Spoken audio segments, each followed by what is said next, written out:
Hola, ¿qué tal, amigas y amigos de Sumando Voces en directo? Bienvenidas, bienvenidos a nuestro programa que se emite todos los jueves. Estamos transmitiendo, como siempre, a través de las redes sociales de Sumando Voces, las redes sociales de UNITAS, y también estamos saliendo por la radio Libre Expresión de la Asociación de Periodistas de La Paz y la radio San Andrés de la OMSA. Estamos a un día nada más de recordar el Día Internacional de la Mujer, y como no podía ser de otra manera, en este programa donde nos ocupamos de los derechos humanos, queremos hablar de los derechos de las mujeres. Para hablar de las mujeres hay varias aristas. Se puede hablar de la violencia hacia ellas, se puede hablar de la brecha de género, se puede hablar de la lucha por la equidad. En fin, nosotros hemos escogido hablar sobre la participación política de las mujeres y cómo estas mujeres contribuyen a las causas de sus compañeras, de sus hermanas, de otras mujeres. Pero antes de ir al tema central, para lo que tenemos dos invitadas especiales, quiero invitarle a Jenny Escalante a que nos presente el resumen de las noticias de Sumando Voces. Adelante. ¿Qué tal amigos y amigas de Sumando Voces? Es un gusto para mí reencontrarme con ustedes, como cada jueves, para presentarles el resumen de las noticias más importantes de la semana, publicadas en nuestro portal web www.sumandovoces.com.bo.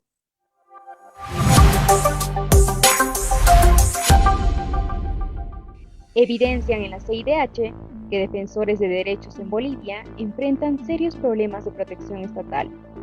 Entre 2021 y 2023, el Observatorio de Defensoras y Defensores de UNITAS registró un total de 128 vulneraciones a personas y organizaciones defensoras de derechos en Bolivia. Esta cifra y los casos emblemáticos que lo sustentan fueron expuestos ante la Comisión Interamericana de Derechos Humanos, CIDH. Intentaron detener operativo del CERNAP contra la minería ilegal en el Parque Cotapata. Arguyendo ser sobrino del nuevo ministro de Minería, un individuo intentó detener una caravana de autoridades del CERNAP y la policía boliviana que realizaron un operativo en el Parque Nacional Cotapata, donde se abrió un camino para labores mineras en el sector de Chuspipata. El operativo realizado la mañana del martes 5 logró decomisar maquinaria pesada, cuyas características indicaban que iba a ser utilizada para trabajos mineros. Tras este hecho, uno de los guardaparques de Cotapata informó que fueron amenazados y amedrentados por quienes realizan minería ilegal. Por ello, pidieron garantías para ellos y sus familias. Un minero cooperativista de la cúpula de FENCOMIN toma las riendas del Ministerio de Minería. Se trata de Alejandro Santos Laura, quien fue el máximo dirigente de la Federación Nacional de Cooperativas Mineras de Bolivia, durante el gobierno de Evo Morales, y desde el 2020, su sector viene presionando al gobierno para que lo nombre en la cartera de minería. Santos fue posesionado por el presidente Luis Arce la mañana del martes, junto a otros 4 nuevos ministros, y reemplaza en el cargo al asalariado Marcelino Quispe, trabajador de la minera Huanuni. Jubileo muestra crecimiento sostenido de los gastos corrientes y 11 años consecutivos de déficit fiscal. Un análisis de la Fundación Jubileo estableció que el presupuesto general del Estado del 2024 aumenta los gastos corrientes en 8%, en comparación al 2023, y que, en contrapartida, mantiene un déficit de 7,8%, una tendencia que se mantiene desde hace 11 años. Una madre ciega y su hijo con síndrome de Down desafiaron la discriminación educativa. Patricia Rodríguez de Morán tiene 51 años y camina lento, con unas gafas oscuras, apoyada de un bastón o del hombro de su hijo Patrick, de 32 años. Ella es ciega, nació con glaucoma congénito, y su hijo con síndrome de Down. Ambos se apoyan mutuamente para sobrellevar la vida que les tocó enfrentar, la cual se tornó más difícil en la etapa educativa, pues fueron tiempos en los que la discriminación era mucho más fuerte y radical que ahora. Si quieres conocer su historia completa, puedes visitar nuestras redes sociales o nuestro portal web. Hasta aquí con la información. No se olviden que pueden visitar nuestras redes sociales. En Facebook estamos como Sumando Voces Bolivia, en X como Sumando Voces Bo y en TikTok como sumando.voces. Volvemos contigo, Mary.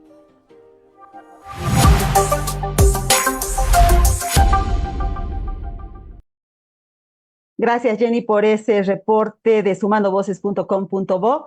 Pues a lo que les decía, estoy con dos lideresas comprometidas con los derechos de las mujeres, luchadoras ambas.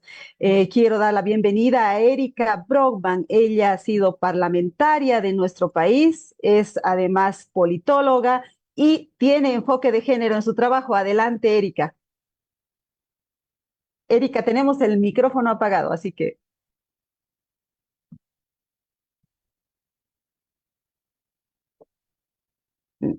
seguimos con el micrófono apagado. A ver, ahora sí.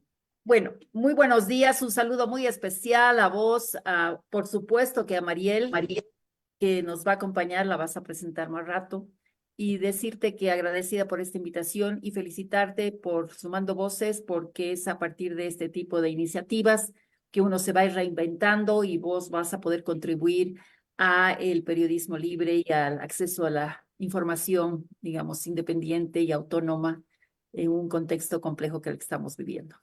Muchísimas gracias, Erika, por esas palabras. Quiero dar la bienvenida, evidentemente, a Mariel Paz. Ella es abogada, trabaja en el Centro de Estudios Regionales para el Desarrollo de Tarija CERDET y es integrante de la Red contra la Violencia a las Mujeres también de Tarija. Bienvenida, Mariel, un gusto tenerte en Sumando Voces. Muchas gracias, Mary. Buenos días. Erika, un abrazo de Tarija, Cochabamba. Feliz de estar con ustedes. Igualmente, Mary, muchas gracias. Está bueno sumar voces. Y también un abrazo para Jenny. Aquí está Jenny, evidentemente, la acabamos de presentar en el resumen de noticias, otra tarijeña. Aquí hay como una cantidad de voces diversas. En esta ocasión coincidimos mujeres y mujeres de diferentes partes del país. Quiero mostrarles unas láminas antes de empezar con la charla de fondo. Estas láminas nos van a decir cómo está la participación política de las mujeres en Bolivia. Empezamos con esta, que es la composición de la Asamblea Legislativa Plurinacional que emergió de las elecciones del 2020. Fíjense, las cosas están prácticamente iguales. Según estos datos, mujeres 81, hombres 85. Tenemos un parlamento par y par prácticamente. Sigamos, tenemos otra lámina donde podemos ver cuál es la composición del órgano ejecutivo. Estamos hablando del gabinete del presidente Luis Arce. Si bien son datos a noviembre del año pasado, recientemente hubo un cambio de gabinete, pero esta correlación de fuerzas no ha cambiado, sigue exactamente igual. Hay 12 hombres ministros y 5 mujeres. Sigamos, por favor. Ahora queremos ver cómo están conformados los consejos municipales. En las elecciones del 2021 han sido elegidas 1,043 mujeres como concejalas municipales, equivalen al 52%. Ahora vamos a ver qué pasa con las asambleas departamentales. También en las elecciones del 2021 han sido elegidas 124 mujeres como asambleístas departamentales, lo que equivale al 45.4%. Y fíjense cómo ha ido creciendo la participación política en las asambleas. Del 2016 había 26% de mujeres, el 2015 45% y el 2021 45%. Sin embargo, no podemos garantizar de que estos números se hayan mantenido porque les comento que en el último año se han registrado estos famosos acuerdos de gestión compartida por el que muchas mujeres han sido obligadas a renunciar a sus cargos en los consejos y en las asambleas departamentales para ceder sus cargos a sus compañeros hombres. Pero quiero mostrarles también qué está pasando en la realidad, es decir, más allá de los números. Tenemos unas fotografías que reflejan lo tensa que ha sido la última sesión de la Cámara de Diputados, donde se estaban tratando 7 créditos que pedía el órgano ejecutivo y por otro lado la oposición exigía que se cesen a los magistrados autoprorrogados. Pues en eso se derivó en una trifulca, en una pelea cuerpo a cuerpo, se podría decir, y las protagonistas de este enfrentamiento, esta confrontación prácticamente en la testera, han sido mujeres. Las mujeres parlamentarias se han convertido en la punta de lanza de sus partidos en esta lamentable pelea del órgano legislativo. Y también hay otra cara de la medalla. Las mujeres que hacen política a veces, muchas veces, son sometidas a acoso político. Les cuento que del 2018 al 2023, la Defensoría del Pueblo y ACOBOL han registrado 600 casos de denuncias de acoso y violencia política en contra de las mujeres que entran a ejercer la vida pública. Pues bien, ese es el telón de fondo sobre el que queremos hablar con nuestras dos invitadas y quiero empezar con Erika Braunman. Quiero pedirle en primera instancia su mirada general sobre la participación política actual de las mujeres y todos estos cuestionamientos en sentido de que si representan o no representan la lucha de las mujeres en sus gestiones. Adelante, Erika, por favor. Otra vez tenemos el micrófono apagado. Bueno, me han embudecido. Bueno, resulta que has puesto en la mesa muchos temas y yo quisiera simplemente simplificar algunas cosas, las lecciones aprendidas, las premisas sobre las cuales tenemos que entender este avance aritmético que podríamos decir hacia la democracia paritaria y el ejercicio, digamos, la realización de la paridad y la alternancia como un principio rector de la legislación actual, inclusive constitucionalizado. Creo que no podemos entender estos avances sin entender lo que ha significado la conquista democrática hace 41 años. Imposible entender este tipo de conquistas en materia de derechos, en materia de derechos políticos, que es el punto que nos trae aquí. El segundo elemento que quiero señalar es de que refleja también una lucha acumulativa de las mujeres y de la convergencia de varios factores que de una manera sinérgica influyen para estos temas. Primero, la llegada de muchas mujeres del exilio que traen las voces del feminismo que cobra fuerza en Europa, el feminismo europeo. Segundo, la voz de Domitila Chungara, que desde el pueblo empieza a mostrar las diferencias y visibilizar la discriminación de las mujeres en lo cotidiano. Tercero, la contribución del movimiento internacional, de los organismos internacionales a partir de la declaración del Año Internacional de la Mujer y el Decenio de la Mujer y progresivamente las agendas de desarrollo que incorporan el tema de la mujer como un tema sustantivo y fundamental. No se puede entender el desarrollo si no se entiende, si no se incorporan a las mujeres. No se puede entender la democracia si no se entiende si no se incorporan las mujeres. Aquí quiero yo decirte que has hablado de acoso político y quiero, en mi condición de parlamentaria, fuimos los que organizamos la primera audiencia pública el año 2000, noviembre del año 2000, en la cual se denunciaron los primeros casos de acoso político. Ahí se colocó el nombre del concepto que después ha sido apropiado internacionalmente.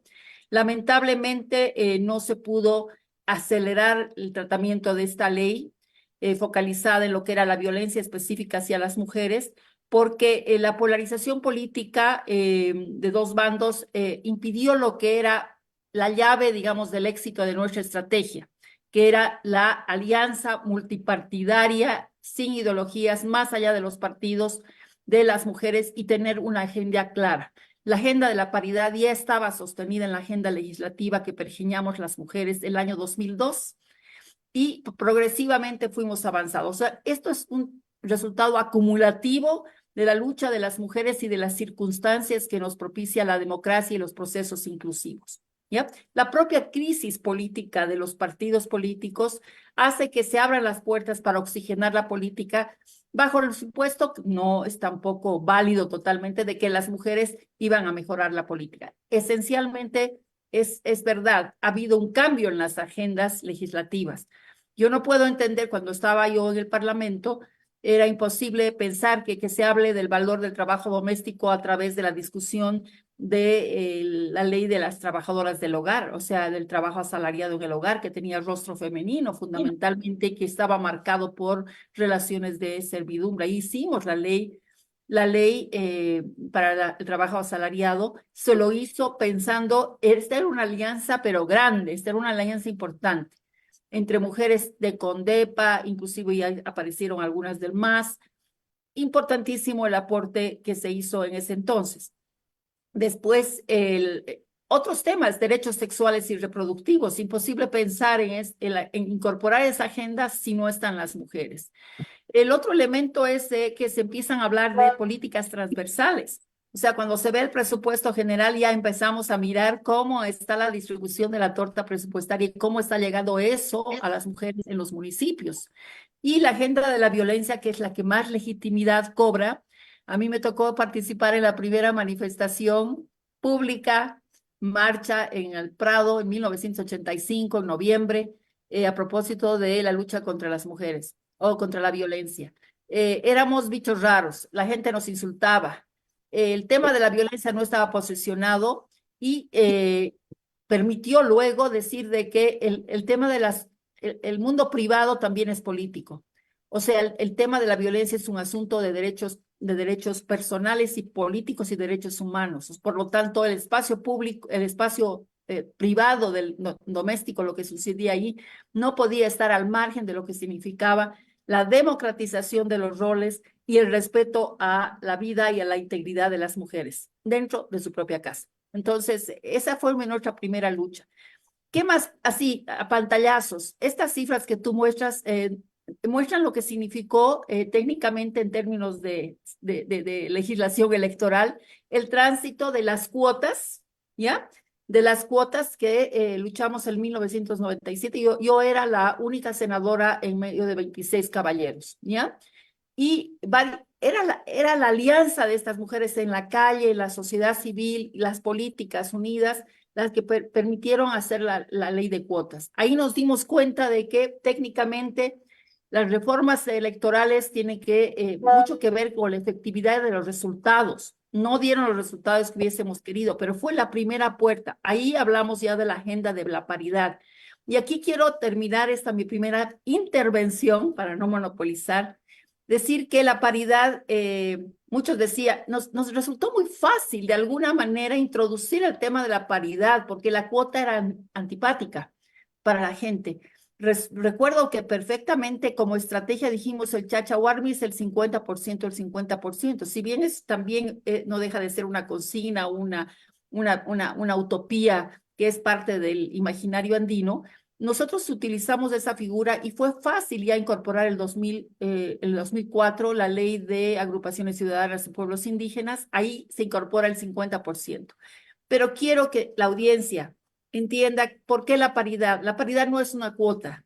La paridad ya es una conquista que debe ser permanente, entendida permanentemente, no debe ser aritméticamente precisa 50-50, porque a veces se dan ciertos ajustes en función del comportamiento electoral, pero lo que sí hay que entender es de que la paridad, al no ser una cuota, no es nada más que la reparación, y esto es la reparación de una injusticia original de las promesas de la democracia liberal en la Revolución Francesa. Todos los teóricos de la democracia hablaban de la igualdad, de la fraternidad y de la libertad, pero resulta que a la hora de la hora las mujeres quedaron absolutamente excluidas de ese nuevo pacto político. La paridad entonces es un nuevo pacto político que reconoce esa igualdad de llegada a los espacios de poder física con presencia de las mujeres, en tanto y en cuanto es la reparación de una injusticia histórica que fue una promesa de la igualdad universal de los teóricos y de los pensadores y de los creadores pensadores de la democracia moderna en el mundo. Aquí me quedo y bueno. Sí, igual vamos a seguir charlando porque esto tiene varios ejes para el debate. Ahora sí quiero pasarle la palabra a Mariel y preguntarle qué ha significado esta paridad. Este es el punto de partida, es decir, qué ha significado para los derechos de las mujeres, para las conquistas. ¿Eso ha repercutido en una mejor calidad de los derechos para las mujeres, Mariel?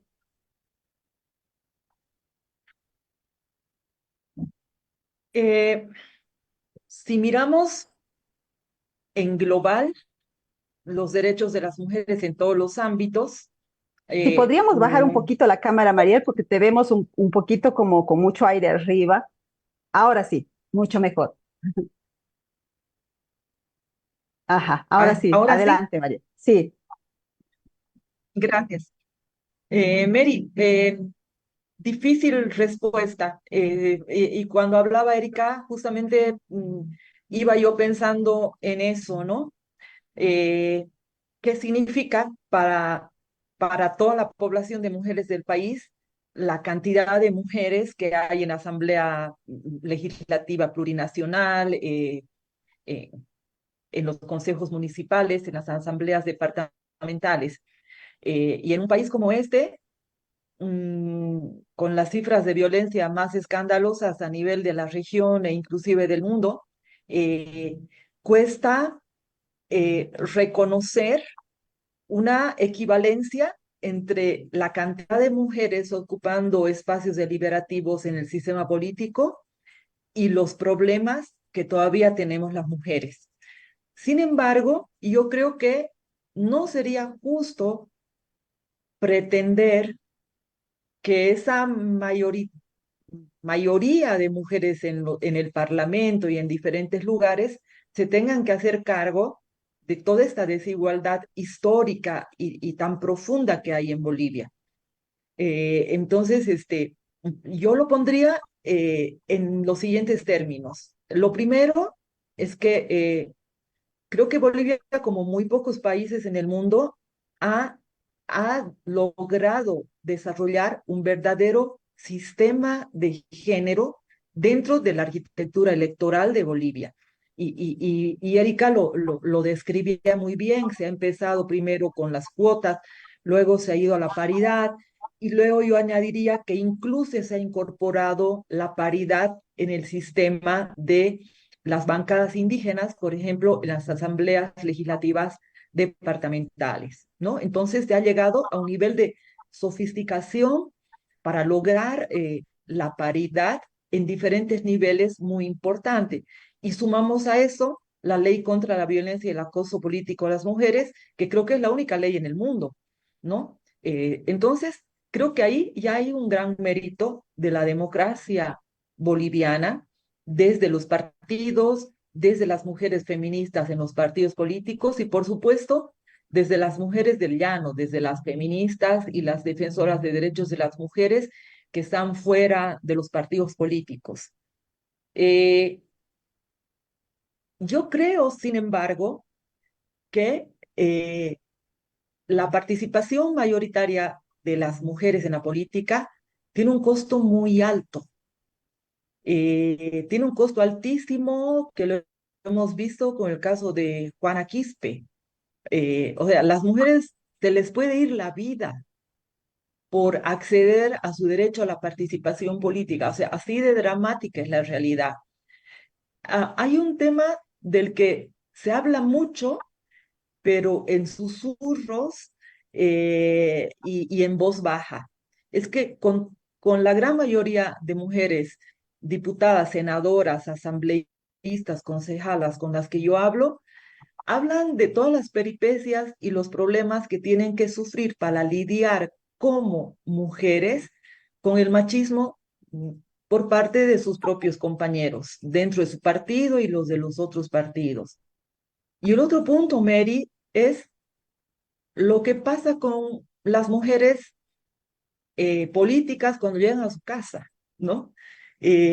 Los hombres políticos, si tienen que viajar, viajan y tienen la esposa, la pareja, la compañera que les hace la maleta, les ayuda, los despide, les desea que la vaya bien. Las mujeres políticas tienen que salir de la casa con una carga de culpa, de reprimendas, de reproches. Es muy duro. Este, la mayoría de los hombres políticos, cuando termina su gestión, vuelven a su casa y su familia les está esperando intacta. Muchas mujeres, cuando termina su gestión, vuelven a su casa y ya no tienen pareja. Entonces hay un costo muy alto, o sea, hay un mérito personal muy grande de las mujeres que se lanzan a la política y hay un costo muy alto también. Y bueno, tenemos que mirarlo, ¿no? Porque eso significa que hay que cambiar el parlamento, que hay que cambiar la democracia formal y hay que cambiar los partidos políticos en su machismo de dentro y hay que cambiar la casa para que haya la mayor plenitud en el ejercicio de los derechos políticos. Mariel nos está desafiando a un cambio estructural, no solamente a un cambio aritmético de la relación que existe en los parlamentos, en las asambleas y en los consejos, Erika, ¿usted ha sentido esto que cuenta Mariel, esto del machismo dentro de los propios partidos? Las mujeres finalmente tienen que obedecer y someterse a las directrices masculinas del partido. Bueno, creo que todas las mujeres que hemos estado insertas en los partidos políticos hemos experimentado de alguna manera esta suerte de invisibilización de nuestro paso por la política, de nuestro ingreso a la política. A veces hemos tenido el apoyo evidentemente yo creo que no hay ninguna mujer hoy día en esta cultura machista y patriarcal que todavía prevalece, que no haya ingresado si no ha habido de alguna manera el apoyo de algún político o alguna dirigencia importante, que haya reconocido el mérito propio de varias mujeres que han tenido una actuación importante a nivel de la sociedad civil, en distintos espacios públicos. Y en la carrera política misma es muy difícil. A una mujer le cuesta el doble que le cuesta a un hombre. Y además para ser reconocidas y visibilizadas inclusive por la prensa es muy complicado. Ahora son visibilizadas con la violencia de la que hemos sido testigos el pasado. Yo quisiera después llegar a ese punto porque es muy importante. Me alegra muchísimo que haya hablado, Mariel, del tema del costo político y emocional que tiene el ingresar a esta arena. Hay que ser muy resistentes a la frustración y siempre les recomiendo a las mujeres que ingresan a la política que traten de blindar y asegurar lo mejor posible su espacio interno, o sea, la familia, el espacio doméstico, que la traten que sea un espacio que las arrope en lugar de que más bien las inhiba y profundice el sentido de culpa de no estar haciendo los deberes que la cultura y la religión y que todo aquello ha tenido que imprimir para los roles tradicionales de las mujeres. Ahí, por eso es que se habla de un cambio cultural también a nivel de la casa, ¿no? Democracia en el parlamento, en la política, pero también democracia en la casa. Y mucho se habla ahora de los cuidados y que los cuidados tienen que ser una responsabilidad, no solamente que sea una mochila de las mujeres, sino también compartida por la familia, por la pareja, por los hijos y por la comunidad y las distintas instituciones públicas. Dicho esto, lo que yo quiero señalar adicionalmente es evidentemente, es el tema de los costos políticos.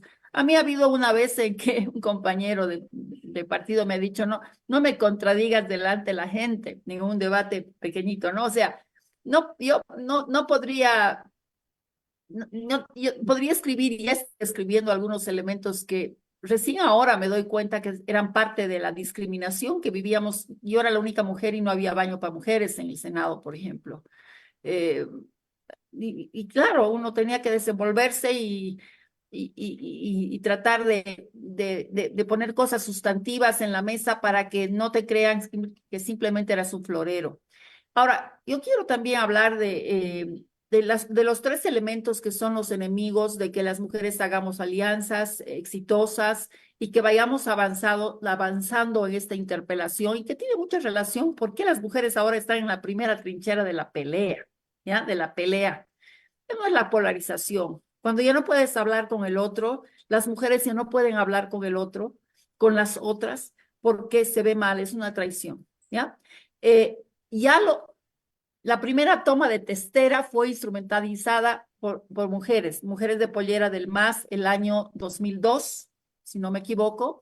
El MAS entró y subieron a las testeras y obviamente era políticamente incorrecto hacer una contraofensiva como ahora sucede, ¿no? Y se tuvo que suspender la sesión, era Guido Áñez el presidente, inclusive ya, bueno, eran las mujeres las que estaban al frente, después entraban los hombres. Después me tocó observar en la Asamblea Constituyente que nunca tuvo una sesión de debate sustantivo en toda su historia, ¿ya? Que en las discusiones que se daban, esa polarización entre los autonomistas y los de la Constituyente, la agenda del Pacto de Unidad, etcétera, eran las mujeres las que colocaban al frente. ¿Por qué? Porque les piden una prueba de lealtad para que cumplan su rol de disciplinadoras en la política. Es interesante mirar cómo tienen que ser, son las que disciplinan al que es disidente, disciplinan y castigan y ejercen, demuestran esa pelea así ciega y dogmática de las posiciones y están al frente. Y los hombres miraban. Bueno, ahora antes podían decir, eran caras versus las polleras, versus los pantalones, los jeans o los tacos, pero hoy día, en la pelea que estamos viendo y en la descomposición del debate político, estamos viendo que ese tipo de violencia del repertorio se está trasladando a la institucionalidad del Parlamento y las mujeres no están ajenas a eso. Es más, están al frente, porque hemos visto hombres que han sido golpeados por mujeres que no se animan a golpearlas, porque obviamente que un hombre golpea es grave, pero son las mujeres las que entran. Dicho esto, ¿qué pasa? La lucha contra el acoso y la violencia política propiamente dicha se diluye en el marco de un repertorio violento de ejercicio del debate nacional, ¿ya? Y donde las mujeres están ahí como las disciplinadoras, las que tienen que ir a defender inclusive a los compañeros, porque es mucho más, digamos, aceptable que se peleen dos mujeres y no un hombre que esté discutiendo con una mujer. Entonces, aquí, y juegan aquí los estereotipos, digo, la mujer disciplinadora. En los sindicatos eso se ve muy claramente. Las mujeres tienen que ser las disciplinadoras del cumplimiento y del acatamiento de todas las definiciones. Si alguien se sale de ello, normalmente es la mujer o el compañero también. O sea, el acoso puede ser también ejercido por las propias mujeres producto de esta cultura, pero en general son los varones. Miremos lo que ha pasado ayer en Ocurí, producto de este elemento, esta pugna política que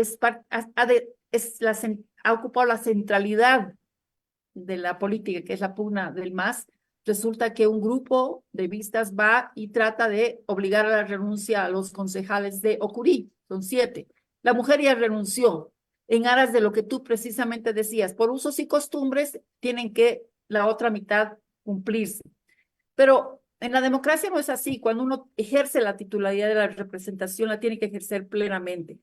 Pero ese tipo de prácticas, usos y costumbres no ocurre a la inversa, es decir, los hombres no renuncian para que la mujer que es su suplente, producto de la trama, digamos, de la cremallera de alternabilidad en las listas, las mujeres no acceden a la titularidad porque los hombres no renuncian, pero sí a las mujeres se las obliga. Ayer renunció una y no sé qué hará el órgano electoral porque tiene que intervenir inmediatamente producto de para ver si lo ha hecho de una manera libre y con sentido. Entonces, hay muchos temas. El tema de la violencia como que se me desvirtúa y se me desdibuja como política y no solamente como feminista en la medida que veo que ese repertorio es generalizado, ¿ya? Y me da muchísima pena. Si vemos, nos hemos ufanado de ser, no tenemos que ser condescendientes, de ser los primeros que hemos hecho la ley del acoso y violencia política. Yo he estado en México el debate ha sido muy rico, ha sido plural, ha sido bastante interesante. Y hablando de esto, nosotros estamos instrumentalizando y victimizando a las mujeres, se victimizan, se parapetan en esta ley. Hay un caso concreto, es el de Felipa Huanca, siento decirlo, que después de las acusaciones que se hacen del Fondo Indígena, ya, evidentemente como parlamentario a un parlamentario que puede ser machista, eso es otra cosa, pero se le ocurre hacer fiscalización, se lo ha denunciado de acoso y es el único caso que ha procedido, pero creo que las mujeres también el momento que ingresamos a actuar políticamente en los sindicatos, usar recursos públicos, tenemos que tener la capacidad de rendir cuentas y asumir las responsabilidades políticas que se nos están dando. Por eso es que hay un límite, y aquí termino, hay un límite, Mary, cuando yo veo a una ministra de Trabajo, a la cual yo apreciaba mucho, que era trabajadora del hogar, Casimira, la veo y ella está simbólicamente en ese espacio, pero el momento de ejercer esto, no sé si has tenido sentimientos de inseguridad, de incompetencia, inclusive de acecho de los abogados que estaban debajo de ella, que le serruchaban el piso y le hacían el acoso para que haga mal las tareas, que quede mal. Entonces, creo que las mujeres tienen el reto de llegar no solamente como un símbolo de inclusión, que es importantísimo en el proceso que se llama, sino también empezar a pensar las responsabilidades políticas que se tienen y no refugiarnos en una ley contra el acoso, ¿ya? Que es muy duro para poder desembarazarnos, ¿ya? Eludir responsabilidades que debieran ser de todos, porque el tema de la corrupción no tiene sexo. las mujeres estamos más blindadas por nuestra formación, pero no es que seamos esencialmente más buenas, esencialmente más, menos corruptas, esencialmente más pluralistas y más democráticas. No, eso es una construcción política que se hace en la democracia, en el debate, en el ejercicio de la política, en el día a día, y no solamente en las instituciones, sino también en la calle. Vemos que esto también se está degradando porque los puños son los que mandan sobre las ideas. Claro, no solo la corrupción, también la confrontación y otros males de la política boliviana definitivamente no tienen sexo. Lo que estamos viendo es ahora, como tenemos un parlamento paritario, también estamos viendo la actuación de las mujeres en el marco de estas problemáticas que hacen a la política nacional. Amigas y amigos de Sumando Voces, estamos ya recibiendo sus opiniones a través de las redes sociales. Nos da mucho gusto que sea así. Quiero leer algunos de estos apuntes. Por ejemplo, Zulema Alanes, la presidenta de la Asociación de Periodistas de Bolivia, nos dice: la paridad y alternancia fue una demanda del Foro Político de Mujeres presentada en un acto en el Palacio de Gobierno cuando estaba gobernando Carlos Mesa. María Isabel Caero Padilla, que es una activista de Cochabamba, que también ha estado en política durante un tiempo, dice: es necesario seguir avanzando, incluyendo la participación de mujeres en los ejecutivos del Estado en todos sus niveles, que es donde se definen los proyectos y los presupuestos. Es cierto, en los ejecutivos no hay paridad, la paridad está en las asambleas legislativas. En organizaciones sociales, dice ella, no hay participación paritaria de mujeres, por ejemplo, en el caso de la COP y la JJBB, no sé qué significa la sigla, ahorita vamos a averiguar.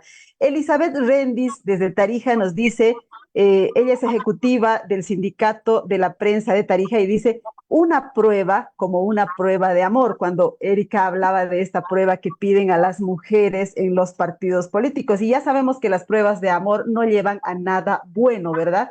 Ahora sí quiero preguntarle a Mariel Paz respecto a todo estas críticas que surgen respecto a la calidad de la representación de las mujeres. ¿Es justo juzgarlas a las mujeres y exigirles calidad de representación cuando eso no sucede, por ejemplo, con el género masculino? A los hombres no se les hace una evaluación para ver si están haciendo bien su trabajo como hombres, quiero decir. Puede ser como representantes de un partido, representantes de un sector, pero como hombres no hay una evaluación. En cambio, las mujeres se tiende a hacer ese tipo de evaluación. ¿Qué nos puedes decir, Mariela, al respecto? Mary, yo creo que sí, es injusto y incluso desde el propio movimiento de mujeres, eh, nosotras muchas veces crucificamos eh, a la compañera que está ocupando un cargo de senadora o de diputada, porque le exigimos que haga todo lo que nadie hizo antes, pero les exigimos a ellas y no en la misma proporción a ellos. Entonces, realmente esto es muy injusto y claro, desde una lógica feminista siempre hemos dicho que no queremos un pedazo de la torta, sino que queremos cambiar la receta. Pero muchas veces no identificamos que las mujeres que acceden al Parlamento no han tenido el proceso de asumir que quieren cambiar la receta cuando llegan al Parlamento.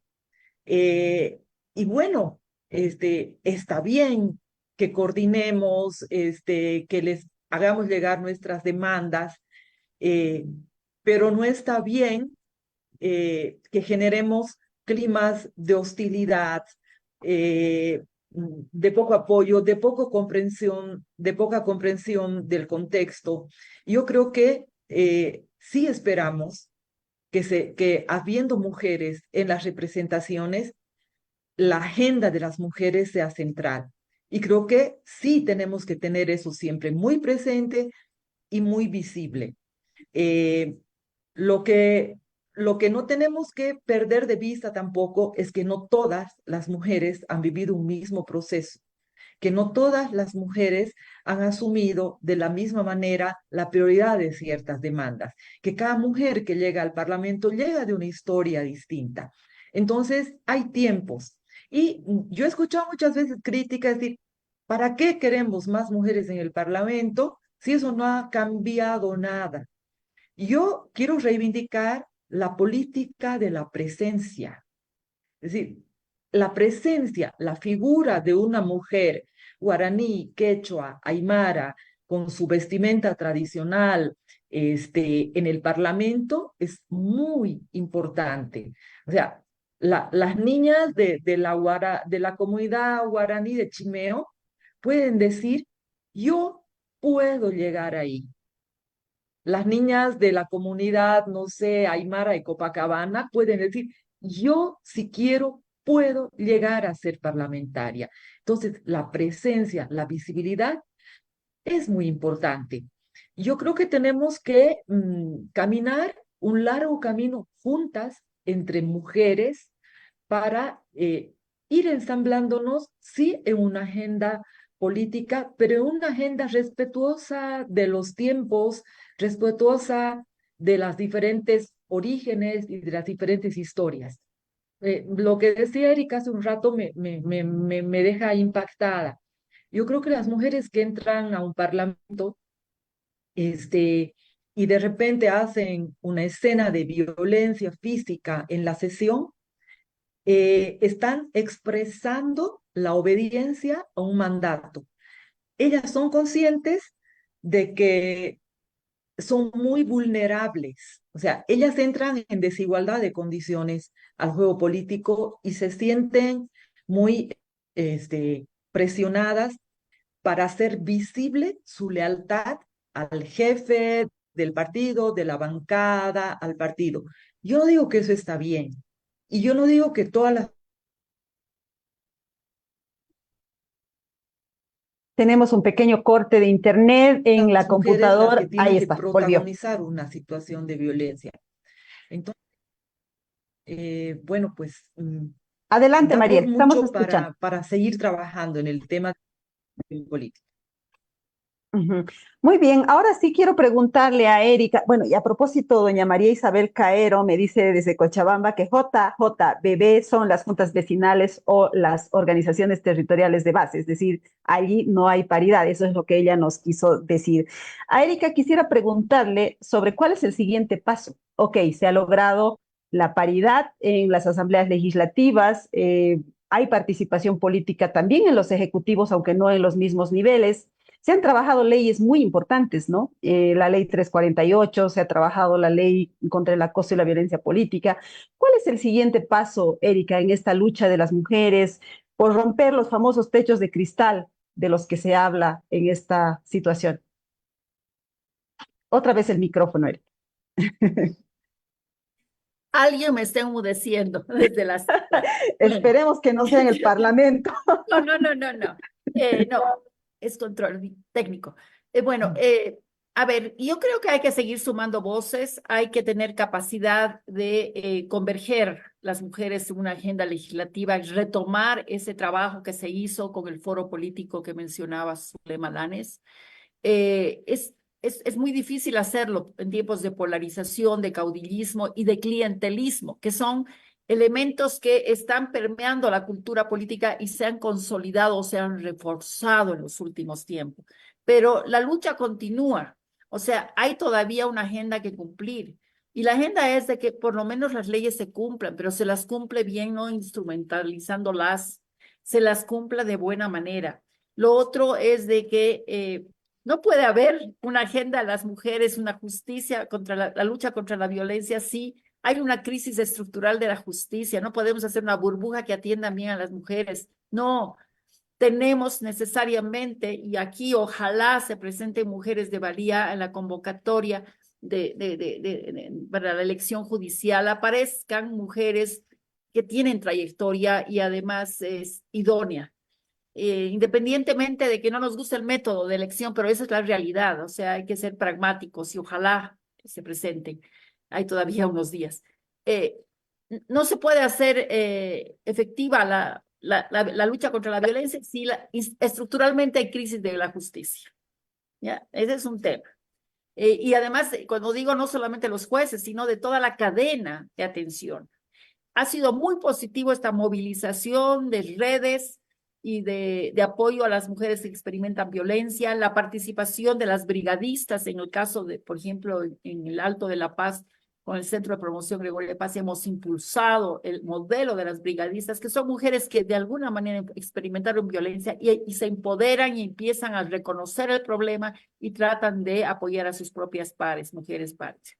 Entonces, tenemos que el diálogo intercultural entre las mujeres es muy importante, por algo somos ahora un país plurimulti, pero tan plurimulti que hasta las peleas son plurimultis. Ya no es, hay polleras contra polleras y eso tenemos que evitar, ¿no? Que ese tipo hay que retomar el diálogo y la capacidad de decir, de diverger. Yo creo que las mujeres tienen que recuperar esa posibilidad de tener una agenda mínima. Y creo que la agenda mínima tiene que ver con la reconstrucción de estas instituciones que están en crisis y obviamente el tema de la ausencia de partidos políticos. El MAS es un partido político anclado en corporaciones populares de gran arraigo en el país, la CSUCB, pero no veo que haya en sus repertorios tampoco democracia y que el chachahuarmi se esté haciendo realidad. Entonces, tenemos que seguir luchando por esa igualdad sustantiva que se materializa en el cotidiano de las mujeres en distintos espacios y reconocer el avance de las mujeres, no solamente en el espacio político, sino en el espacio de la ciencia.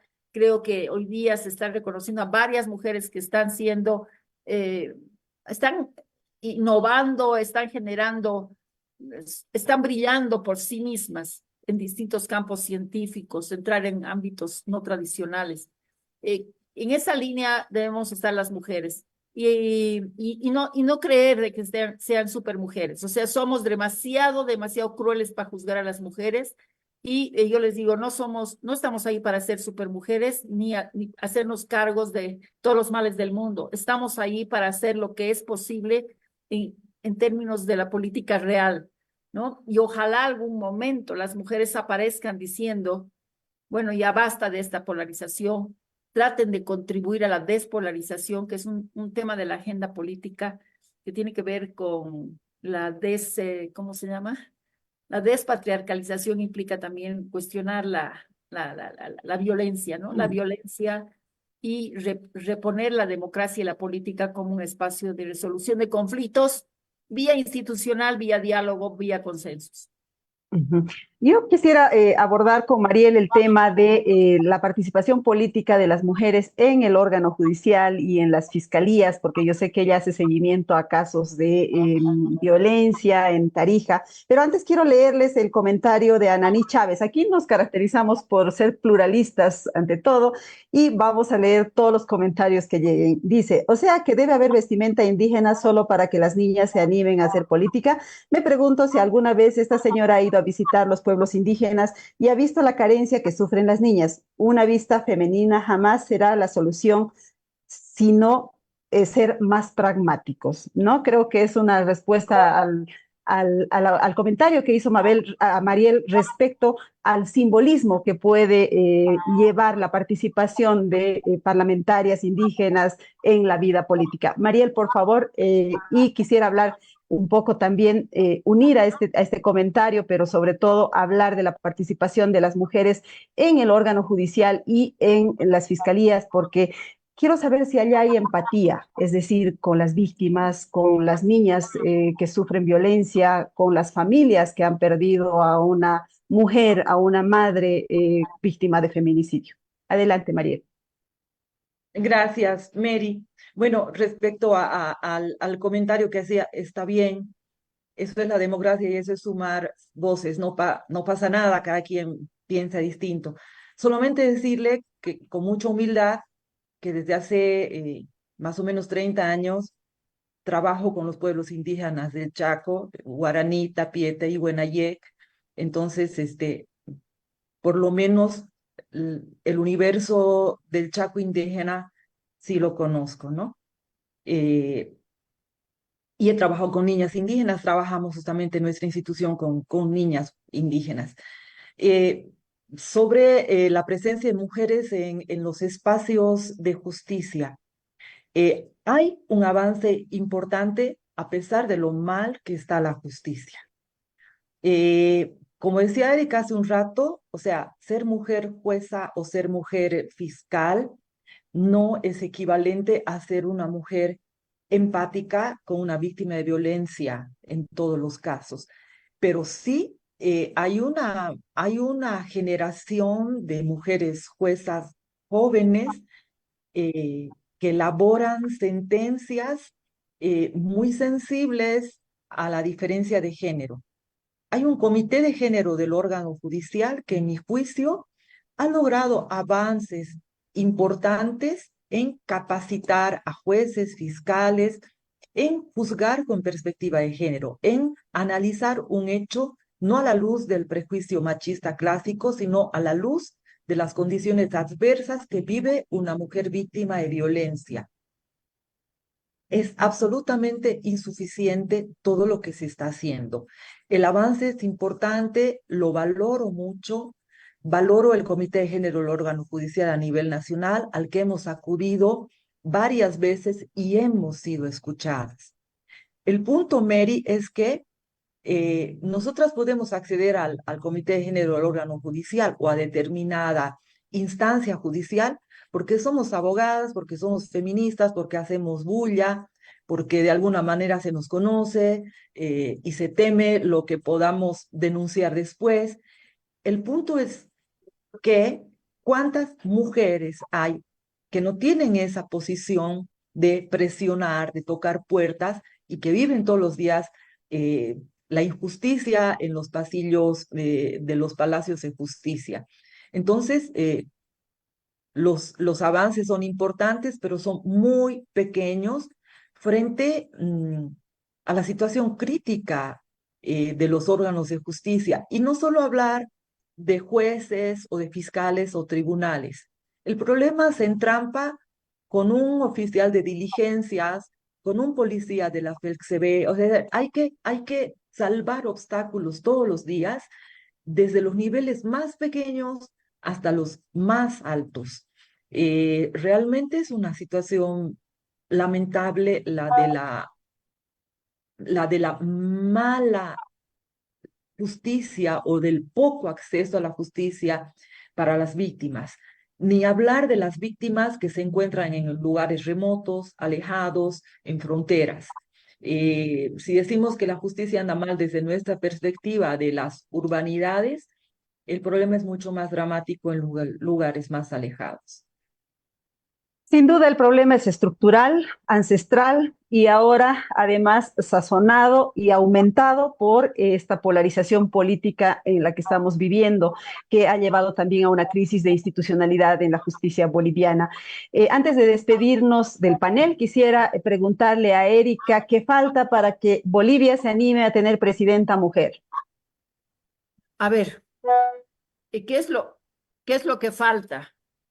Falta que se acumulen modelos de liderazgo exitosos en esta carrera legislativa y que eso permita generar el oficio de la política. Porque las mujeres dice que pasan por la política, pero no están en la política. Si uno ve las fotos, muchas veces las conferencias de prensa, quienes están hablando son hombres, ¿ya? Entonces, es importante que yo reconozco, por ejemplo, hoy día, Cecilia Requena, en el propio MAS en su momento estaba Elizabeth Salguero, estaban dirigentes muy interesantes, pero ¿qué pasa? Hay un modelo electoral que impide que las mujeres que, por ejemplo, son candidatas a alcaldesas o prefectas y que tienen una buena votación, después no puedan ser parte del legislativo, ¿ya?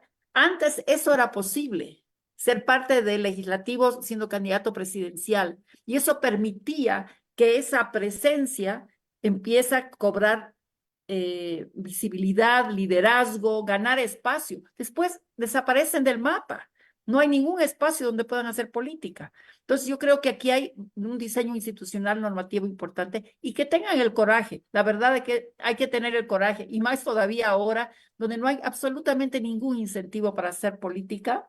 No hay ningún incentivo, no hay ningún incentivo para poder enfrentar los desafíos que tiene que enfrentar el país. Pero creo que ya hay mujeres que están apareciendo como posibles precandidatas. ¿ya? Y ojalá aparezcan, sería buenísimo que en el MAS aparezca algunas, pero lamentablemente no sé si irán a primarias. Esta disputa es muy patriarcal, la que tienen. Aparece, está hablando Cecilia Requena, Andrea Barrientos, está hablando de Amparo, que se ha presentado. Valdivia. Vallivian se presenta como precandidata, habiendo sido una tecnócrata, digamos, altamente destacada en el exterior, pero en realidad parece ser que se está presentando para provocar un proceso de rearmado y de diálogo para lograr metodologías para designar quién va a ser ese equipo y quién va a ser el jefe del equipo, digamos, de ese equipo de fútbol, digamos, no va a ser el director técnico o el goleador. Eso ya se definirá después, pero lo que hay que mostrar es un equipo que dé certidumbre al país y creo que a eso está apuntando. Veremos qué es lo que sucede. Hay tendencias muy radicales de uno y otro lado que terminan dándose la mano. Estamos en un tiempo de las emociones, no de los debates, y espero que en este corto tiempo pase lo que no ha pasado en estos 3 años, porque parece ser tiempo de oportunidades perdidas en términos de que haya se levante de alguna manera se reconfigure un sistema político en esta etapa de transición post-evista, digamos, ¿no? Yo lo que quiero rescatar, por ejemplo, hay una jefe de partido que es Elizabeth Reyes, de Unidad Nacional, pero estamos hablando de partidos con muy poca militancia, porque en el bloque anti-MAS ya no está de moda ser militante heroico como les gusta a los del MAS, o sea, o identitarios, ¿ya? De compromiso identitario. En el bloque, digamos, ciudadano, urbano, porque todos somos ciudadanos en realidad, anti-MAS, no hay afán de ser militantes. El concepto de militante no existe. Yo creo que la primaria abierta es la que funciona, porque militantes no van a tener. Son muy volátiles las adhesiones en las ciudades hacia los candidatos que no son necesariamente el MAS, porque esa es la nueva sociedad que estamos viviendo en la modernidad, ¿no? En la posmodernidad. Muy bien, Erika. Entonces, bueno, ahí están las cartas sobre la mesa. Veremos qué es lo que pasa el 2025. Antes de despedir el panel, quiero leerles este comentario de Cristina Alejandro que dice: se debe trabajar en la eliminación de barreras sociales, culturales y económicas que puedan obstaculizar el acceso de las mujeres a cargos políticos y de liderazgo. Finalmente, es esencial promover una cultura de respeto y reconocimiento del trabajo político de las mujeres, destacando sus contribuciones y liderazgo en todos los niveles de gobierno y de la sociedad.